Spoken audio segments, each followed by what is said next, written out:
Before we get started, if you enjoy stories about the real, brutal, and forgotten history of America, make sure you hit that subscribe button and leave a like on this video. It helps this channel more than you know, and there is a lot more dark history coming your way. Imagine being hunted, not by one man, not by one sheriff, but by the entire United States government, thousands of soldiers, Apache scouts trained to track their own people, telegraphs sending your last known position across state lines in seconds, newspapers printing your face with the word savage stamped beneath it. Imagine being hunted like that across mountains, across deserts, across the harshest terrain on the North American continent, and imagine escaping again and again and again for 25 years. This is not the story of a villain. This is not a Western movie where the cavalry saves the day and the native rides off into the sunset defeated and forgotten. This is the story of a man who watched his mother, his wife, and his 3 children be slaughtered in cold blood by Mexican soldiers while he stood defenseless and unarmed. A man who then spent the rest of his life doing the only thing a man can do after something like that, fighting back with everything he had against odds that should have killed him 100 times over. His name was Goyali, the Mexicans called him Geronimo, and America never forgot him, because America could never catch him. To understand Geronimo, you have to understand what the Apache were and what was being done to them. The Apache were not a single tribe, but a collection of related bands. The Chiricahua, the Mescalero, the Jicarilla, the Western Apache, fierce, nomadic, deeply spiritual people who had lived in the Sonoran Desert and the Sierra Madre Mountains for centuries. They were not the romanticized warriors of Hollywood. They were something far more real, survivors. People who had learned to live in a landscape that wanted to kill them, that burned in the summer and froze at altitude in the winter, that offered little water and demanded everything from those who called it home. The Apache did not simply survive the desert, they mastered it. They could travel 60 miles a day on foot. They could go days without water. They could hide in terrain that looked completely featureless to any outside eye. They were, by every military measure, extraordinary human beings. Geronimo was born around 1829 in what is today New Mexico, along the Upper Gila River. He was Bedonkohe Apache, a subgroup of the Chiricahua, and from early in his life he showed the qualities that would define him: ferocity, endurance, and a gift for something that can only be described as vision. His people believed he had power, a spiritual force that gave certain individuals abilities beyond those of ordinary men. He seemed to see things before they happened. He seemed to move through danger untouched when others fell around him. Whether you believe in that or not, the historical record is undeniable. Geronimo survived situations that killed nearly everyone else around him over and over again, across decades of war. In 1858, Geronimo was still a young man. He had a wife named Alope, whom he had loved since childhood and for whom he had paid a bride price of ponies. He had 3 children. He had a mother. He had a life. That year, a group of Apache men, including Geronimo, traveled to the Mexican town of Llanos to trade. They left their families camped outside the town walls, as was customary, while they went in to do business. What happened next would define the rest of Geronimo's life. Mexican Colonel Jose Maria Carrasco led soldiers to the Apache camp while the men were gone. They killed Geronimo's mother. They killed Alope.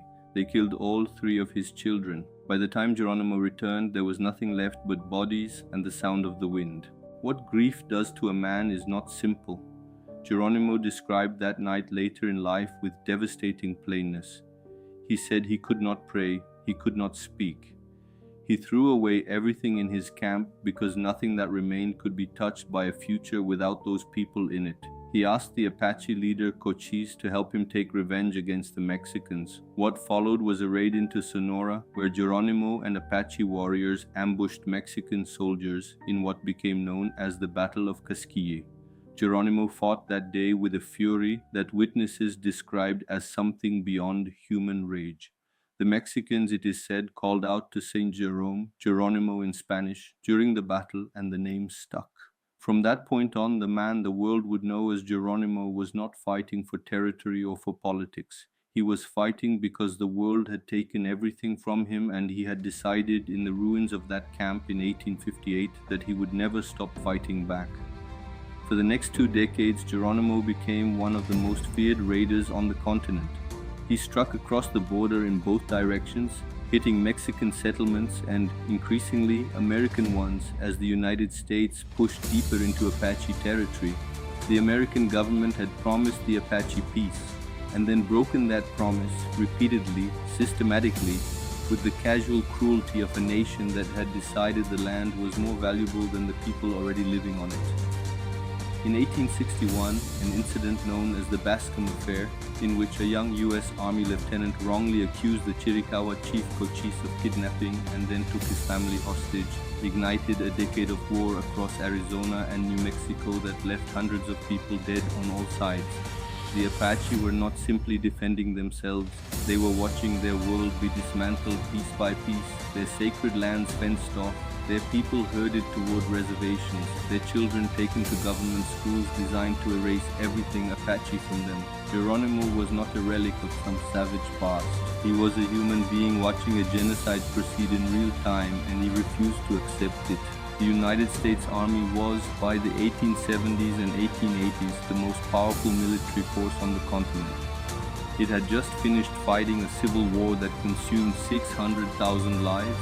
It had railroads, it had telegraphs, it had repeating rifles, and yet Geronimo, leading a band that at times numbered fewer than 40 warriors, managed to evade it, frustrate it, and humiliate it for years on end. He escaped from the San Carlos reservation in Arizona multiple times. Each escape triggered massive military campaigns. In 1885 alone, after one of his breakouts, the U.S. Army deployed 5,000 soldiers, nearly a quarter of its entire standing force, to capture or kill one man and his small band. They never got close. Geronimo disappeared into the Sierra Madre Mountains in Mexico, crossing back and forth across the border at will, moving through terrain that soldiers on horseback simply could not follow. The Apache could travel distances that exhausted horses. They knew every water source, every canyon, every pass in hundreds of miles.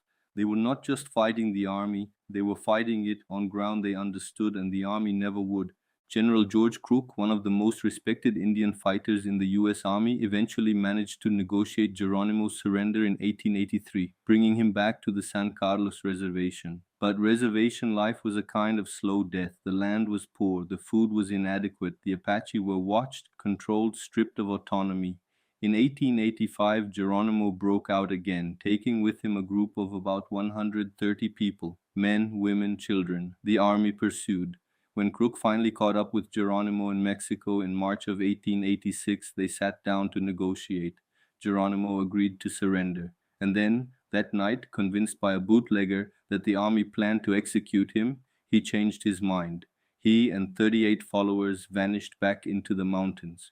Crook, humiliated, was replaced by General Nelson Miles, who now had 10,000 soldiers, a third of the entire United States Army, hunting 38 Apache across the Sonoran Desert. What followed was the longest, most expensive, and most embarrassing military campaign in the history of the American frontier. Miles deployed heliograph stations, mirror-based communication towers, across mountain peaks to track Apache movements. He used Apache scouts, turning members of the tribe against their own kin, a strategy that caused wounds in the Apache community that lasted generations. He sent his best officers into Mexico with permission from the Mexican government to pursue Geronimo wherever he went, and still, for months, nothing. Geronimo and his tiny band of exhausted, hunted people outmaneuvered the greatest military force on the continent. They raided for supplies. They vanished. They reappeared somewhere no one expected. The newspapers back east were losing their minds. The public could not understand how a handful of Apache could make the U.S. Army look so helpless, but those who actually fought in that campaign understood.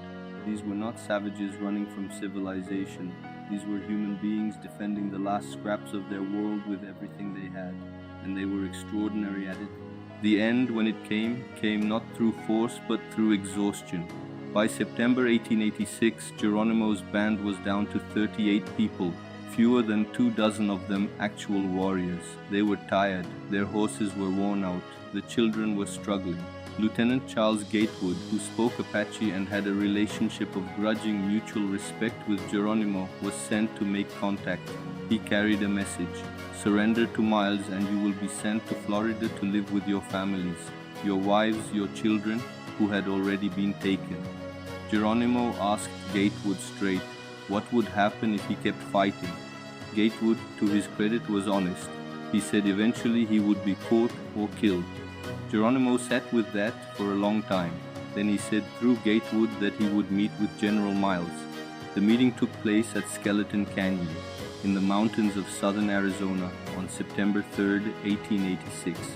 Geronimo rode in on a horse, erect, unhurried, still carrying himself like a man who had never been broken. He was 57 years old.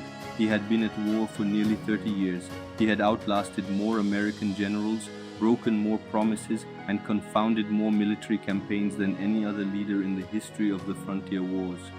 He laid down his rifle, he shook Miles's hand, and with that handshake the Apache Wars, and in many ways the entire era of armed native resistance in the American West, came to an end. What America did with Geronimo after his surrender tells you everything you need to know about the country that hunted him.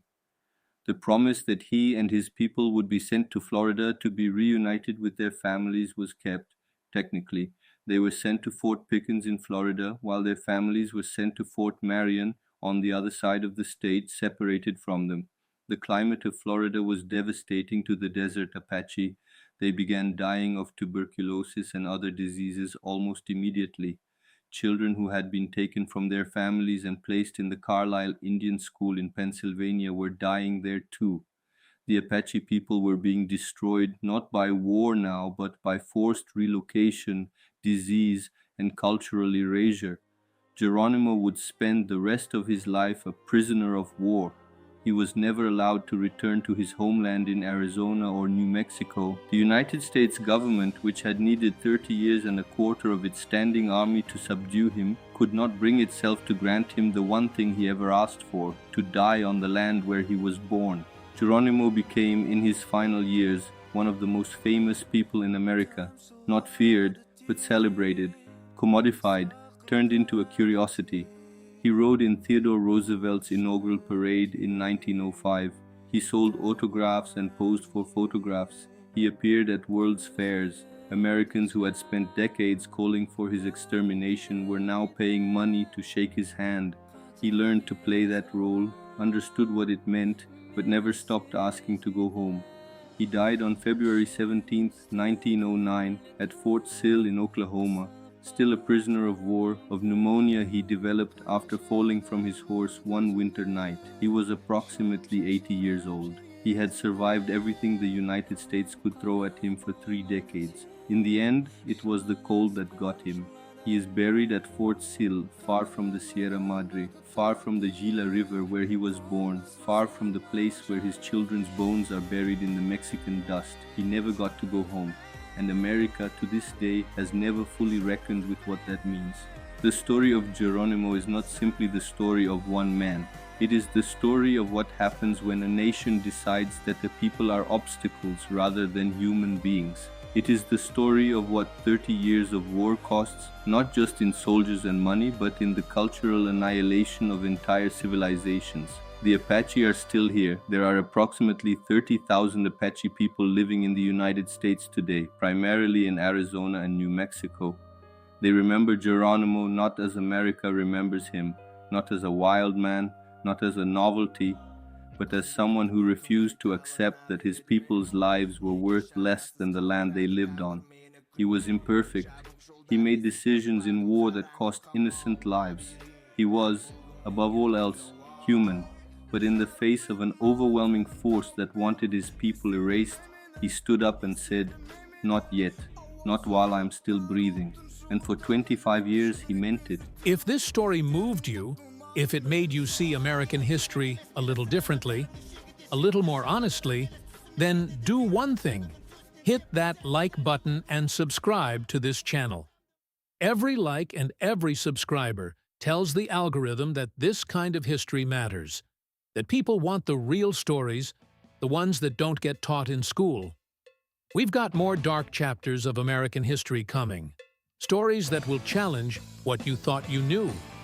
Don't miss them. Subscribe, and we'll see you in the next one.